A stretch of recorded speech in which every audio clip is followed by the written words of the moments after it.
Joining us now is the Defense Minister, Anita Anand. Minister, good to have you back on the program. I think the first time in your new role. General Wayne Eyre has been appointed the Chief of the Defense Staff. On the very same day that I was just saying, almost 19,000 past and current members have signed on to the sexual misconduct. What is the biggest challenge facing General Eyre? Thanks, Evan, for having me on. The biggest challenge is facing General Wayne Eyre as Chief of Defense Staff and me as Minister of National Defense is to address the crisis of culture in the Canadian Armed Forces. And in order for members to feel safe and protected and respected in doing their job, in serving their country, they need to have an environment in which they are treated fairly and their claims are heard in an impartial way. And that is exactly what Wayne Eyre and I will continue to work on. How will he do it differently? This has been going on for a long time. At one point, I remember the Prime Minister and Minister Freeland said the military leaders just don't get it. How do you know General Eyre gets it? It's a good question, and indeed it is one that I have thought about a lot over the last 4 weeks as I have been the Minister of National Defense. I have worked with Wayne Eyre every day during that time and had many conversations with him regarding his commitment to what is my top priority and a top priority of our government, which is to ensure that members of the Canadian Armed Forces, when they put on their uniform, feel safe, feel respected, feel protected in the execution of their duties. And that is something that General Eyre and I will continue to work on. What does it tell you that yesterday was the deadline for Canadian Armed Forces, the Department of Defense personnel to submit claims in the settlement of a class action lawsuit against the federal government for sexual misconduct in the military? According to the website, 18,805 claims. I don't know about you, but that kind of stunned me. What does it tell you about that, and how do you deal with that vast number, Minister? Well, Evan, I will say that I came into this role in order to address the plight of victims and survivors of sexual assault. And I have been working on that every single day. The 19,000 or so members that you point to are those who have filed claims. And we know that the crisis of culture within the Canadian military extends even beyond that number.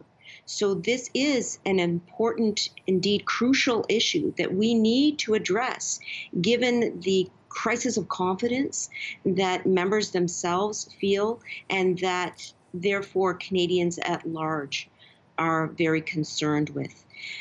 The addressing the crisis of culture in the Canadian Armed Forces is not going to be fixed overnight. This is going to be a very long process, but rest assured, as I showed on November 4th, by ensuring that sexual misconduct allegations in terms of investigations and prosecutions will be moved from the military justice system to the civil system.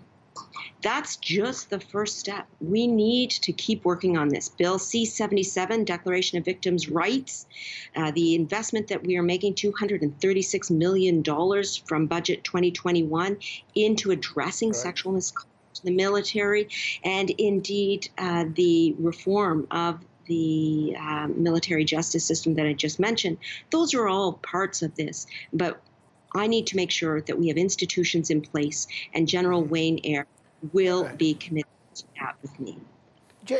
Just two things real quick before I move on, Minister. Look, there was clearly a vetting problem in the military before. General Vance, the allegations against General Vance, I know he denies them, but obviously they were missed in the vetting process. Admiral Art MacDonald, who, by the way, wants his job back, he told CTV, and you can comment on that, but he obviously, there was a miss on that. Was there a different, new, and more rigorous vetting process of the past on General Eyre than the former CDS has had? Well, of course, the appointment of the Chief of Defense Staff is one that the Prime Minister makes. It is an at-pleasure appointment and confirmed by order in council.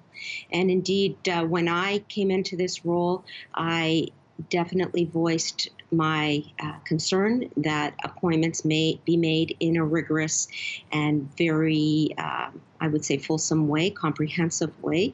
And I will continue to voice my views on that. I'm going to interpret that there was a more rigorous vetting process. Is that fair to say? I've been in the role for 4 weeks, and I will say that for my own part, I needed to make sure that General Eyre would be committed to addressing the crisis in culture that I previously described in this interview. And after working alongside with him for the past 4 weeks, I believe that he is committed to the same goal that I am as his top priority.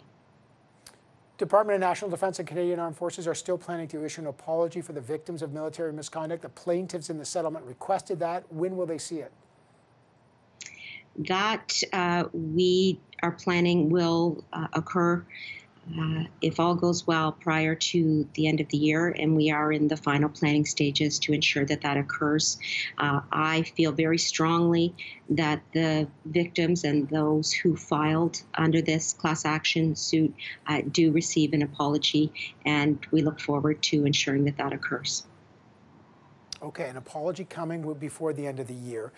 There's been a report out, I think it's Canadian Press, I hope I'm attributing that right, that in the quest to replace Canada's aging Air Force fleet, that the Boeing Super Hornet CF-18 has been knocked out of the competition, didn't meet the qualifications. Now it's only the Lockheed Martin F-35 and the Saab aircraft that are contributing. Can you confirm that Boeing is now no longer in the running or not? Well, Evan, let me just explain that the process for choosing the successful bidders under the process is being run in Public Services and Procurement Canada's department, and that is deliberately the case so that there is no political involvement. So for further questions, I would say that you should direct them there. As Minister of National Defence, I am confident that they will do the work that they need to ensure a fair and equitable result in terms of that competition.